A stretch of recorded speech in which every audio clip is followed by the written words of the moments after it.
días, compañeros, profesor.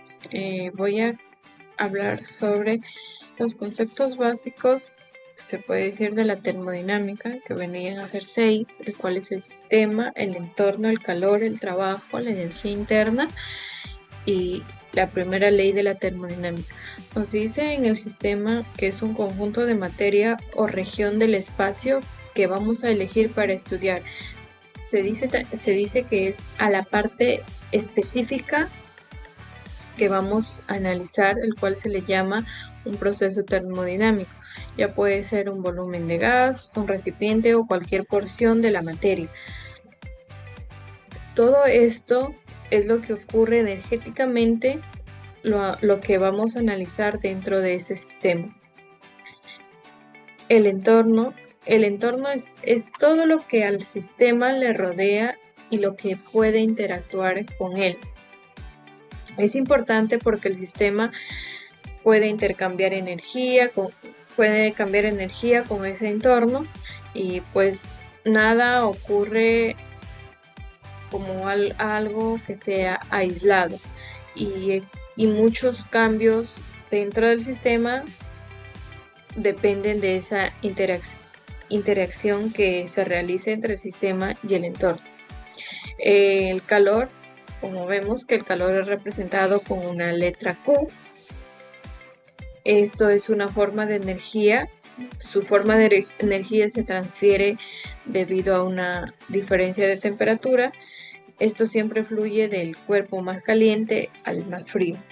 Si el sistema recibe calor o aumenta, el calor sería mayor que 0, pero si el calor es menor a 0, pierde o disminuye su energía. En el trabajo, vemos que el trabajo es representado con la letra W. Su energía transferida es cuando una fuerza actúa a través de una distancia. En termodinámica suele relacionarse con la expansión o compresión de gases. También la energía es transferida, como ya dije, cuando existe un desplazamiento. Cuando el trabajo es mayor que 0, el sistema está realizando trabajo, pero sobre el entorno. Pero si el trabajo es menor que 0, el entorno realiza trabajo, pero sobre el sistema.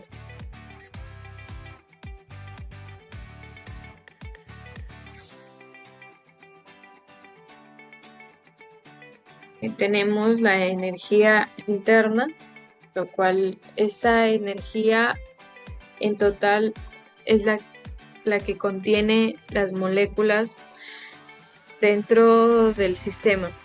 Esto incluye los movimientos, vibración, rotación y las fuerzas entre ellas. También tenemos la primera ley de la termodinámica, que es la ley de la conservación de la energía aplicada en los procesos termodinámicos. Esta ley se dice que nada ha sido inventada, lo que significa que el cambio de la energía interna del sistema depende tanto del calor y del trabajo que realiza. Si entra más calor, pues obvio que la energía del sistema va a aumentar. Si ocurre lo contrario, pues la energía va a disminuir. Por eso es que se expresa como la energía interna viene a ser igual al calor menos el trabajo.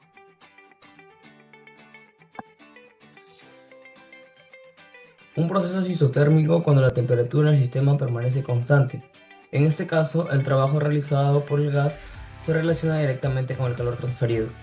En la industria se aplica en sistemas que operan a temperatura constante para realizar trabajos de compresión o expansión de gases, como en motores de refrigeración, compresores y sistemas de intercambio de calor.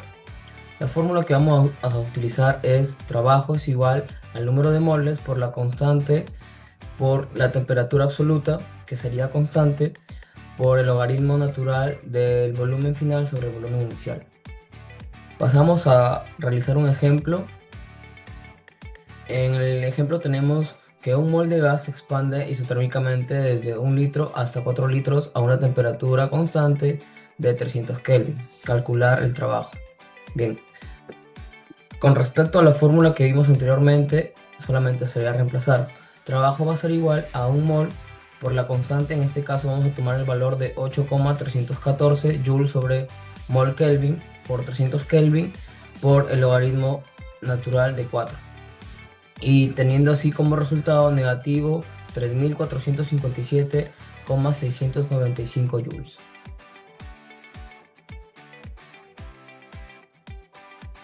Otro proceso termodinámico que tenemos es el proceso adiabático. ¿Qué quiere decir? Que es un proceso sin intercambio de calor.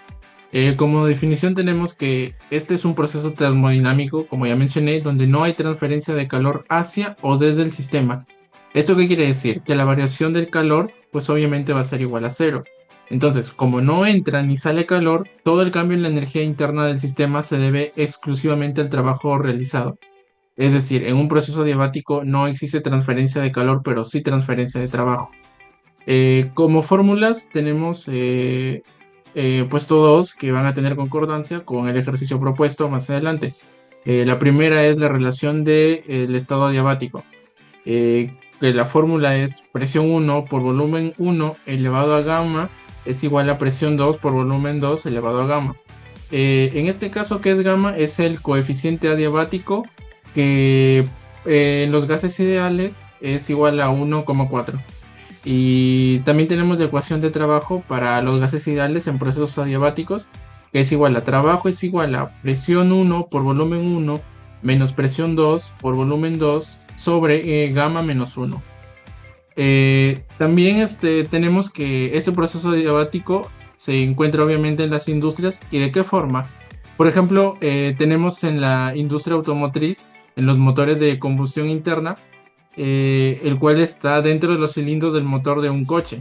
La mezcla de aire y combustible se comprime muy rápido y luego explota expandiéndose violentamente. ¿Por qué digo que esto es adiabático? Como los pistones se mueven a miles de revoluciones por minuto, el proceso es tan rápido que no da tiempo a que el calor se transfiera a las paredes metálicas del motor. Entonces esto maximiza la potencia generada. Es decir, existe trabajo y no transferencia de calor, lo cual dije en la definición. Y otro ejemplo que podemos ver en las industrias de este proceso adiabático es en la industria de refrigeración y climatización, es decir, en los refrigeradores. ¿Cómo se da el proceso? Pues en la parte trasera de un refrigerador o en un aire acondicionado industrial hay un compresor. Este dispositivo toma el gas refrigerante y lo comprime rápidamente. ¿Y por qué eso es adiabático? Porque al comprimir el gas de golpe su temperatura se dispara, es decir, existe un calentamiento adiabático sin recibir calor externo, lo cual es un paso esencial para luego poder liberar ese calor al ambiente y enfriar los alimentos. Como siguiente, tenemos un ejercicio aplicativo, el cual dice que es del análisis de la carrera de compresión en un motor diésel industrial. El enunciado dice así: en una fábrica de maquinaria pesada se está probando un motor diésel industrial.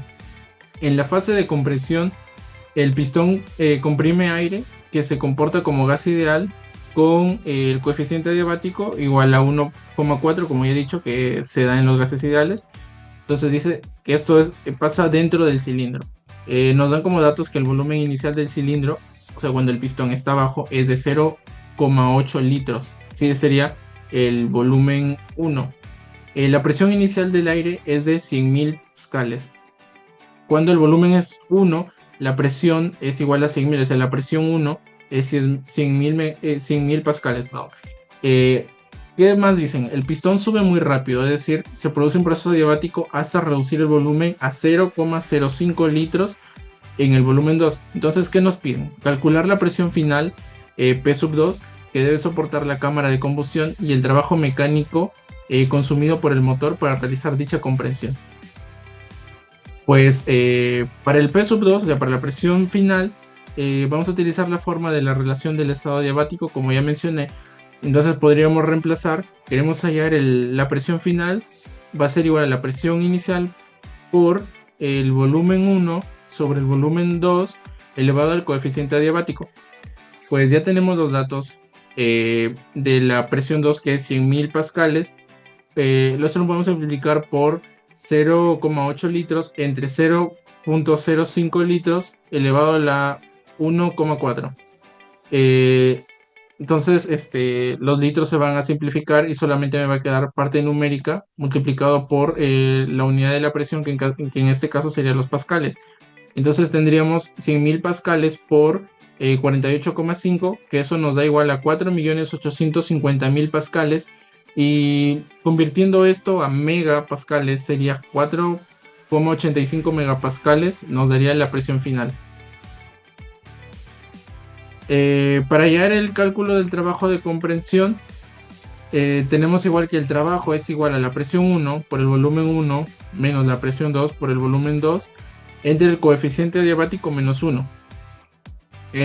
Para este caso, para hallar el trabajo, como sabemos que el trabajo se mide en joules, en este caso los litros lo vamos a tener que pasar a metros cúbicos, porque un joules es igual a pascal por metro cúbico. Entonces pasamos los litros a metros cúbicos y aplicando la fórmula nos quedaría que el trabajo es igual a 100.000 pascales por 0,0008 metros cúbicos menos la presión final que hallamos anteriormente, que sería de 4.850.000 por 0,0005 metros cúbicos entre 1,4 menos 1. El 1,4, como ya dije, que es del coeficiente adiabático.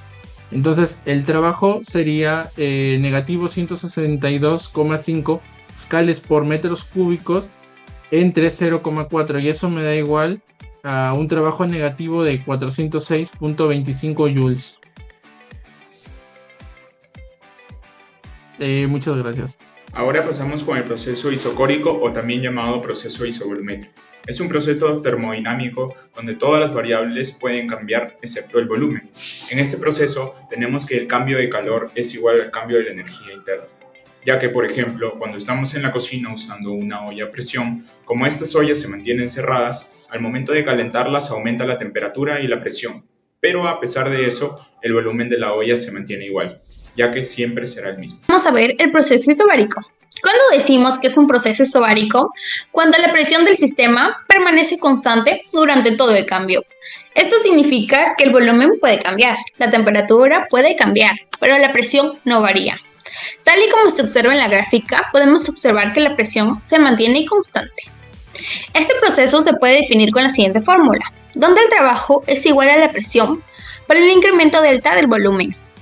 Cabe resaltar que muchas plantas industriales, como son las panificadoras, las cerámicas, entre otras, se utiliza un horno donde se fuerza la entrada del aire mediante un ventilador. Es por eso que les voy a presentar un ejemplo donde nos dice que el calentamiento de aire en un horno industrial. Un ventilador impulsa aire atmosférico a una atmósfera a presión constante. Hace resistencias eléctricas o quemadores. El aire entra a 25 grados Celsius y se calienta hasta 200 grados Celsius dentro del horno. Como el aire se calienta sin aumentar la presión y solo cambia su volumen y su energía interna, nos piden calcular el calor agregado al aire. Por lo que vamos a hacer una recopilación de datos. El aire tratado es como un gas ideal. Es proceso isobárico. ¿Por qué es un proceso isobárico? Porque nos mencionan que la presión es constante. La temperatura inicial es de 25 grados Celsius y la temperatura final es de 200 grados Celsius. El calor específico en este caso es de 1,005 kJ/kg Kelvin, pero si observamos, la temperatura nos están dando en grados Celsius y nosotros necesitamos en Kelvin, por lo que vamos a hacer una conversión de Celsius a Kelvin. Entonces, para pasar de Celsius a Kelvin solo le tenemos que sumar los 273 Kelvin, dándonos una temperatura inicial de 298 Kelvin y la temperatura final de 473 Kelvin. Ahora podemos calcular el calor agregado al aire. La fórmula del calor en un proceso isobárico es que el calor es igual a la masa por el calor específico por la variación de la temperatura. Ahora, si nos damos cuenta, reemplazamos datos, pero no nos están dando el valor de la masa, por lo que vamos a considerar a 1 kilogramo. El calor es igual a 1 kilogramo por el calor específico, que es 1,05 kilogramos Kelvin, por la variación de la temperatura. Para hallar la variación de la temperatura es la temperatura final menos la temperatura inicial. Reemplazando datos y nos da que el calor es igual a 175,875 kilojoules.